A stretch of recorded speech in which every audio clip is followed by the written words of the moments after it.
So yan no, so kamusta po mga ka-Streetwise? Ako po si Takero Miyamoto at welcome po sa aking munting channel. So mga kababayan, ito gusto ko lang gawa ng maiksing reaction video ito.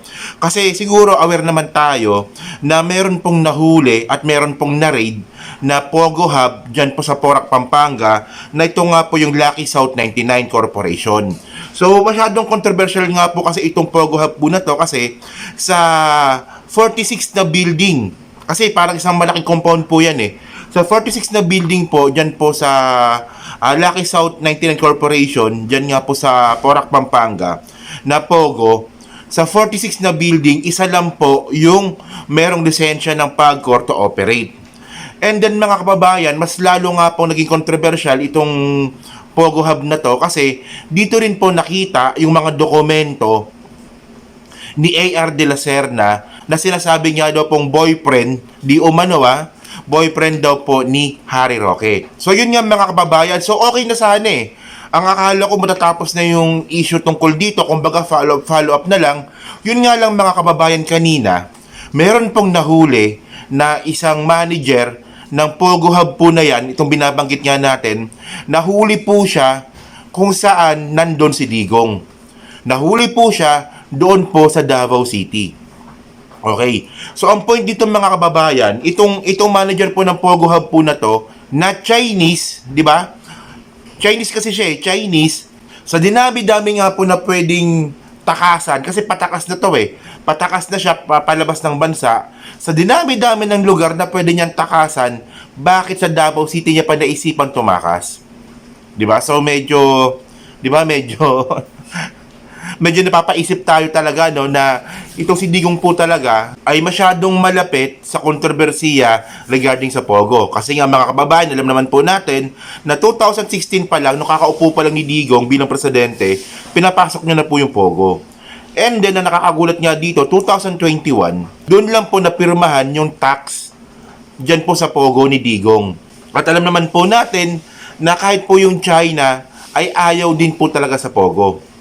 So, ayun lang, di ba? Medyo nakakagulat lang, no? Sa dinami-dami ng lugar na pwedeng puntahan nga ng Chinese na to, na manager nga po ng Pogo, bakit sa Davao City pa?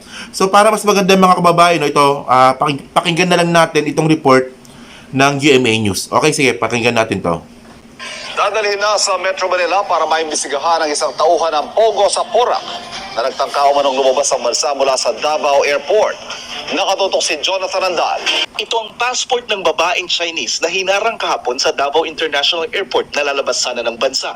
Ang Chinese nakaalerto pala sa Bureau of Immigration dahil manager siya ng Lucky South 99, ang sinalakay na illegal na Pogo sa Porac, Pampanga.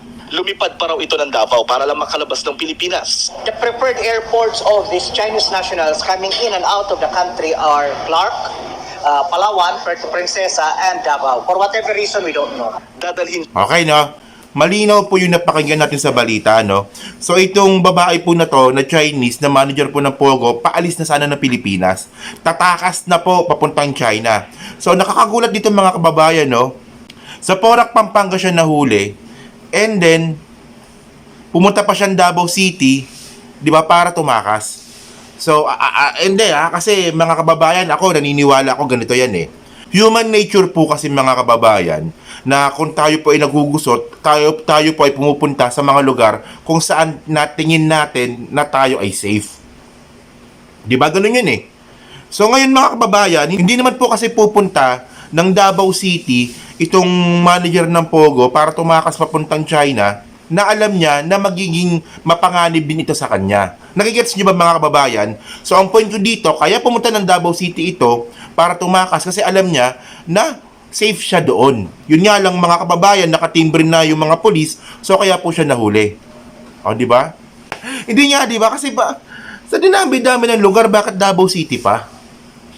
Okay? So ito, continue natin, sige. Dadalhin siya sa Manila para imbestigahan ng PAOK o Presidential Anti-Organized Crime Commission. Isa siya sa 12 persons of interest ngayon sa illegal na Pogo sa Porac na ipinalerto na sa immigration ng PAOK. Ipinalalagay na rin daw sa Immigration Lookout Bulletin Order si Bamban Tarlac Mayor Alice Go at kanyang mga kapatid, pati na si Dennis Cunanan, ang dating opisyal ng gobyerno na naging independent consultant ng mga kumpanya sa likod ng Pogo sa Bamban Tarlac at Porac, Pampanga. Okay, so, ito mga kababayan, no? So, ito good news ito.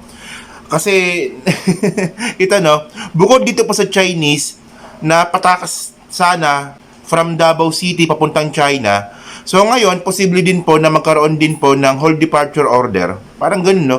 Parang ganun. Itong si Alice Guo, tsaka yung mga kapatid niya. 'Di ba? At mga kababayan, kasama pa dito si Dennis Cunanan. At ngayon mga kababayan, alam nyo kung ano pinakakagulat dito, di ba?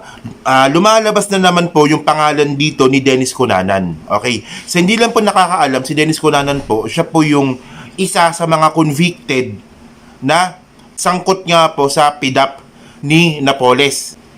And then mga kababayan, convicted po siya ng I think 8 years ata na pagkakakulong last year. Kung daw nakakamali, no? So, ibig sabihin nito mga kababayan, no, habang dinidinig po yung kaso ni Dennis Cunanan, ay naging parte po siya ng Pogo. Okay.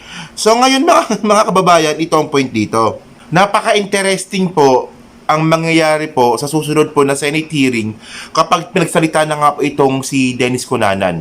So, dito natin malalaman na malay natin, di ba? Na ito na-expect ko to na posibleng mag-name drop si Dennis Cunanan kung sino-sino ba yung mga top officials ng panahon ni Digong na talagang sangkot po talaga sa mga anomalya na Pogo.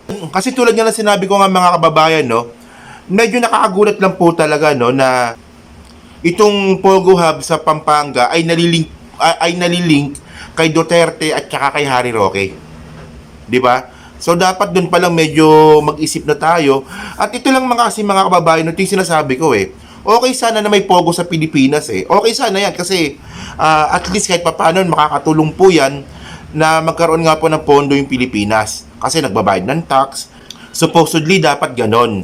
Pero ang point nga dito mga kababayan, hindi po kasi na-regulate ng maayos yung pagpasok po ng Pogo. So ang point dito, no, mali na po yung pagpasok. So ang mangyayari po niyan, magiging mali na rin po yung operation. Parang ganun po yun At saka mga kababayan, no, ibang level po talaga itong Pogo sa Porac, Pampanga. Kasi kanina or nung kahapon ata, binisita din po ito ni Win Gatchalian, ni Senador Win Gatchalian. So, ang nakakagulat kasi dito mga kababayan, no, meron po kasing connection, di ba, base ito sa PAOK, no, meron po kasing connection itong Pogo sa Bamban, kay Alice Guo, at saka yung Pogo dyan din po sa Porac, Pampanga. Okay, no? So ito, no? So basahin lang po natin itong balita from ABS-CBN, no? Okay? For the information of everybody, including the PAOK, we have seen some connections between Bamban and Porac. Pogo, those documents are still being studied, and aside from that, we are in the process of applying computer data seizure warrant. Ani ni Police Major General Leo Francisco, no? So, base po sa balita dito sa ABS-CBN, nakakita sila ng connection ng Pogo sa Bamban ni Alice Guo at saka ng Pogo po sa sa Porac, Pampanga. At ang malupit dito mga kababayan, no, regarding nga po dyan sa Pogo na yan, na connected nga po yung Porac, Pampanga Pogo at saka Bamban Tarlac Pogo. At alam naman po natin na itong Bamban Tarlac Pogo ay ang may pasimuno nito, di umano ay si Alice Guo. And then biglang lalabas pa yung picture ni Duterte at saka ni Alice Guo na itong picture na yan sa loob mismo ng bahay ni Digong. So, di ba mga kababayan, di ba? So, medyo itong nangyari po sa Porac, Pampanga Pogo ay talagang kumukonek po talaga kay Digong. Di ba? So, ang tanong dito, di ba? Kasi 5 taon na walang maayos na tax yung Pogo So, ang tanong dito, saan napunta yung tax ng Pogo sa loob ng 5 taon?